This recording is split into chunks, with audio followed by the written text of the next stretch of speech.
What's up, guys? This is chapter 25, the continuation, talking about the containment policy during the Cold War. We're looking at a map of what becomes known as the Middle East, or sometimes also known as the Arab nation. We'll start with Israel, move on to Egypt, and then continue with Iran, and then move on to the Americas, actually. So you see this area here, this area here, that is current day Israel, the country of Israel. That used to be Palestine. Israel, or Palestine, becomes one of the major players in terms of the Cold War conflict. That land was controlled by Britain before the war. On November 29, 1947, the United Nations divided Palestine between the Jewish and the Arabs. The reason was because during the war, a lot of Jewish had been killed, murdered, in particular the Holocaust, obviously. But other countries also did not want Jews in their country.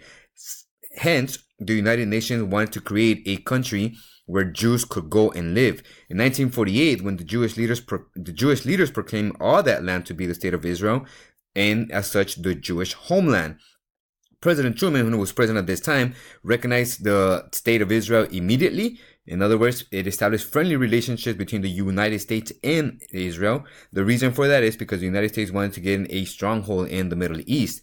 Arab nations, although other nations around it, did not like the idea that there was a Jewish country in the middle of all these Arab countries. So they started to infiltrate Israel time and time again, but with U.S. support, the Israelis were able to defeat all these invading countries. This goes on from 1947, 1948, all the way to the current, to nowadays. So again, a big impact in terms of the Cold War. Let's go down to Egypt, another major impact. In 1952, Gamal Abdel Nasser becomes a military leader of Egypt. He actually launches a military coup to depose of the constitutional monarchy. To establish a constitutional monarchy and depose a dictator. He then takes the Suez Canal, which is probably one of the biggest canals in the world, from Britain and nationalizes it, meaning that he makes all that land and all that area and all that money that is passed by there Egyptian land. Now, the British, the French, and the Israelis do not like this, so they attack and they retake the canal. However, President Eisenhower, to try to withdraw any possible Soviet intervention, he asked France, Israel, and Britain to withdraw from Egypt. Israel then reclaims the land in the canal, and they build the Aswan Dam with Soviet support. So unfortunately, the United States and the Western allies lose a major possible ally in Egypt. Now, Eisenhower passes the Eisenhower Doctrine, which was the United States aiding Middle Eastern countries to fighting off communism. Very identical to the Marshall Plan, very identical to the Truman Plan. Now, in this particular case, the Eisenhower Doctrine applies to the Middle Eastern countries. Let's move on and talk about Iran now. So Iran in 1953, they actually had a democratic election, and Mohammad Mossadegh seizes oil properties that belonged to Britain. Now, these British companies went to Iran and started taking all the Iranian oil. So he nationalizes it again. He nationalizes all this oil land. The CIA did not like that. So they lead a second coup, to house Mossadegh and establish Mohammad Reza Pahlavi as the Shah, or the leader of Iran. Pahlavi begins to westernize Iran, meaning he makes it off Iran like the United States. It becomes a major problem because the Iranian people do not like that. They are very Muslim in faith, and they do not like that Christian values are being imposed on Iranian people. However, he does rule for 26 years or so. In 1979, we have the Iranian Revolution, where Pahlavi is forced to leave Iran, and the Ayatollah Khomeini takes control of the country and reestablishes Iranian fundamentalists in Iran. It becomes a big problem, and that's part of the reason, the fact that the United States put Pahlavi in power in Iran, why our relationship, the United States relationship with Iran today, is very strained. Let's go all the way across the world to the Americas now. We're going to be looking at Guatemala in particular. So again, this is our area here. So in Guatemala, continuing with the Cold War and some of the United States involvement, we had a Democratic elected president, Jacobo Arbenz Guzman, and he started to pass economic and social reform. And one of the major things that he wanted to focus on was agrarian reform, meaning land reform, to improve Guatemala's economy. The problem comes in with the United Fruit Company, which was a United States company based in the U.S., but controlled most of Guatemala's oil. Now, President Guzman tried to buy the company off, but the company, the United Fruit Company, refuses, and then they turn to the U.S. government for help. Guzman threatened to stop any loan payments if the United States intervenes to these banks. So the banks are now wary. The company is now wary. Guzman is then supported by the Guatemalan Communist Party, and that is the reason why the United States feels that they need to get involved, because if they don't get involved, then communism is going to spread to Guatemala, and they don't want another communist country in the Western world.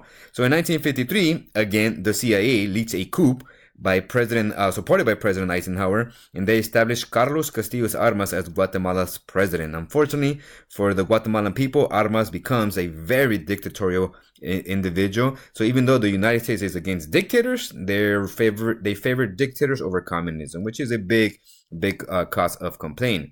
And finally, in Cuba, so we're going to be looking at Cuba. So in Cuba, up until the 1950s, it was ruled by Fulgencio Batista. Batista was a U.S. puppet. The United States was telling him what to do, and he did it, and it was favoring the United States. Eventually, the Cuban people got fed up with it. So in 1959, Fidel Castro launches a revolution against this oppressive Batista government. So President Eisenhower supported this campaign to remove Castro because Castro takes over Cuba in 1959. However, the invasion doesn't take place under Eisenhower's administration. So John F. Kennedy becomes president. He takes office in January 1961, and he is now confronted with this issue in Cuba. So we have the Bay of Pigs invasion. On April 17, 1961, a failed invasion by Cuban trained exiles are unable to take over Cuba and dispose of Castro. JFK, John F. Kennedy, refused to provide air support to the rebels, and he takes full responsibility for the failed invasion. In August 1961, the Soviets began to erect the Berlin Wall, in part because of the response of the Cuban invasion. And then in 1962, we have the Cuban Missile Crisis, October 22nd, 1962. What happened was, once the United States tried to get rid of Castro, Castro actually turned to the Soviet Union for support. And so now the Soviet Union is supporting the Cubanos. And the Soviet Union, they put a whole bunch of missiles in Cuba that were now targeting the United States city. So JFK's response by imposing an embargo or a quarantine, any weapons that were bound for Cuba that was being carried by Soviet ships couldn't pass a particular line on the Atlantic Ocean. And if Soviet ships try to approach that quarantine line, then American ships would open fire. And keep in mind, we're not talking about simple missiles here. We're talking about nuclear missiles. So the world was on edge on October 1962. That was the closest the world has ever been to nuclear war. Fortunately for both sides and the rest of the world, both the United States and the Soviet Union agreed to come to an agreement. First of all, the United States agreed that they would not launch an invasion in Cuba. However, the Soviets would have to dismantle the missile bases that they had already erected in Cuba. And then the United States would also remove its missiles from Turkey that were targeted at the Soviet Union. So we see again the big impact of the Cold War and this conflict over socialism and communism. So that was the containment policy. We're going to now move on and look at the Cold War at home. So the containment policy was not limited to foreign nations. There was also this big impact here at home during the Cold War. We'll start a little bit back again, go back to President Eisenhower. So President Eisenhower took office in 1945 when Roosevelt died, and he was in office until 1951.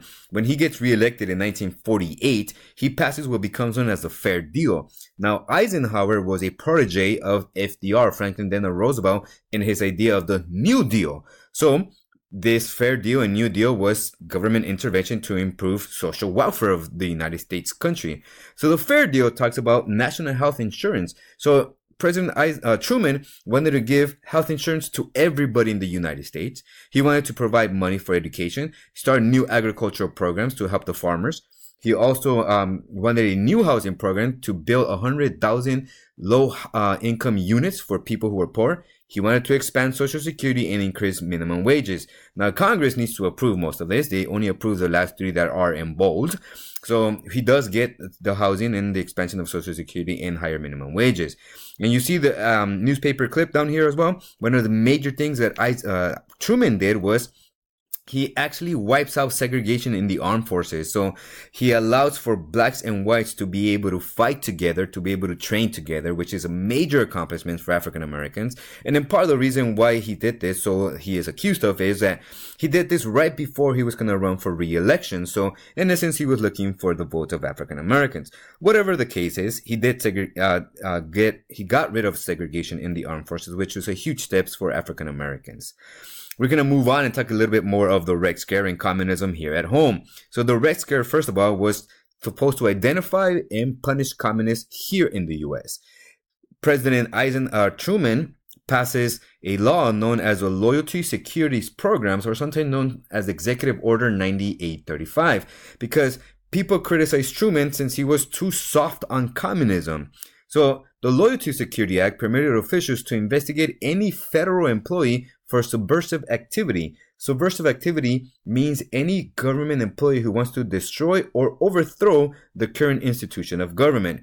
So now we have federal officials spying on other federal officials who they consider as communists. Joseph McCarthy is the leader of the Red Hunt, which becomes known, or communist witch hunting. We'll look at him a little bit more, and then we'll look at the Committee on Un-American Activities in the Hollywood 10 as well. So this law was applied too broadly. Anybody who did not seem American enough was considered a communist. And prime example here is the Rosenberg trials. Julius and Ethel Rosenberg were accused of conspiracy to commit espionage. These two individuals were born in the U.S. Julius was born in New York. I don't remember where Ethel was born. They were accused of leaking information to the Soviets about the atomic bomb. They were convicted and executed on June 19, 1951. This is the biggest case of the Red Hunters, where those two individuals, shown here right after they were condemned to execution after leaving the courthouse, of communism. Now, this spread protests not only in the U.S. but worldwide. People were calling for these two individuals to be released. You see that there's a lot of similarities between the first Red Scare after World War I and the second Red Scare. The Rosenberg trial, it's very similar to the Scotto and to the Vanzetti and Scotto trial after World War I. So a lot of similarities over the first and the second Red Scare. We're going to look at these three individuals again. Joseph McCarthy, he is considered as the Red Hunters. Here he is shown apparently. He has a list of 205 government officials who he believes are communists. However, after one speech after another, he reduces the number. He gives different figures. He never releases any names. Anybody who disagrees with Joseph McCarthy is considered a communist, and he goes in charge against them and tries to ruin their careers. And here's an example, the Hollywood 10. Actually, 29 actors and writers were accused of being communists. 19 of them cooperated with the Committee of Un-American Activities. 10 of them felt that nobody should know their political affiliation, and so they did not cooperate with the Committee of Un-American Activities. So these 10 actors and writers were sent to jail for contempt, meaning disobedience or disrespect to the court, because they refused to testify about their past associations, whether it was communist or not. Them, like many other people, their careers were ruined because they were considered communists. And this political cartoon kind of shows you what the Committee of Un-American Activities is doing. They're wreaking havoc, in particular McCarthy, wreaking havoc because they're acting reckless, they're creating chaos, they're fighting all people. Individuals are being ran over. They're just everywhere. And it seems like, it's okay for them to do all that because they're hunting communists. So again, the Committee on Un-American Activities causes a lot of chaos because of this idea that a lot of people are considered communists. We're going to look at President Eisenhower, or Dwight Eisenhower. He was a Republican, 1950. Actually, I think that should be 51. 1951 to 1961. So Eisenhower becomes president after Truman. His idea is to modernize the New Deal. He wants to increase veterans benefits because he was a veteran of World War II. He wanted to also improve housing, improve highway construction, and that was probably his biggest contribution, that he did improve highway construction like no other president. And the highways that were built then, a lot of them are still being used today. He also wanted to expand Social Security and increase minimum wages from 75 cents to $1, which again, he was successful in doing that. And we'll look at him a little bit more in comparison to Nikita Khrushchev, who becomes the leader of the Soviet Union in 1953. And he is involved in a lot of these major events between the United States and the Soviet Union. And I'll talk about this more in class.